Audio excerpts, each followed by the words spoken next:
Welcome back, mathematicians. In this video, we are going to factor a quadratic expression that is a binomial where the linear term, or b, is equal to 0.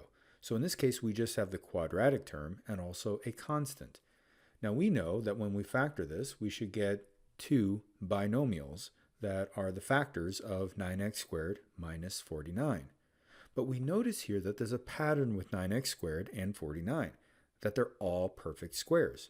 So this means we can actually follow the pattern or formula of the difference of squares formula. So difference of squares meaning that these two terms are perfect squares, difference implying that these two terms are being subtracted. So the difference of squares formula tells us that if we have a squared minus b squared, the factors will be a plus b times a minus b. The plus or the minus, the order doesn't really matter. So our goal here is to figure out, well, what is a and what is b for our particular expression. So a is going to be the value of the term before it is squared. So in our case, we know after it's squared, it's 9x squared. So before it's being squared, that would be 3, right? Because 3 squared would be 9. And before it's being squared, that would just be x, right? X to the second power would be x squared. Or you can think of it as the square root of 9 and the square root of x squared. Well, let's do the same thing for 49. So again, what value would this be prior to it being squared? It would be 7. Or you can think of it as the square root of 49 is equal to 7.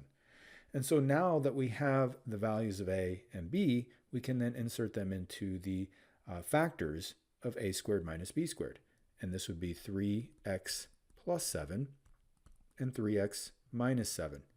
Now, if you'd like to, you can go through the process of, doing the factor by grouping algorithm, and that works perfectly fine, but this is a much faster and efficient way to get the end result. Now, if you're uncertain if you did it correctly, you can, of course, go back and FOIL this out. To FOIL it out, you would take 3x times 3x, and that would give you 9x squared. You would take 3x times negative 7 to give you negative 21x. 7 times 3x to give you positive 21x. And then finally 7 times negative 7 to give you minus 49. We would then combine the two middle terms, which we notice are the opposite, so therefore the result is 9x squared minus 49, and that does verify that we did factor this correctly. So your final answer is, one more time, 3x plus 7 times 3x minus 7. All right, guys, good luck.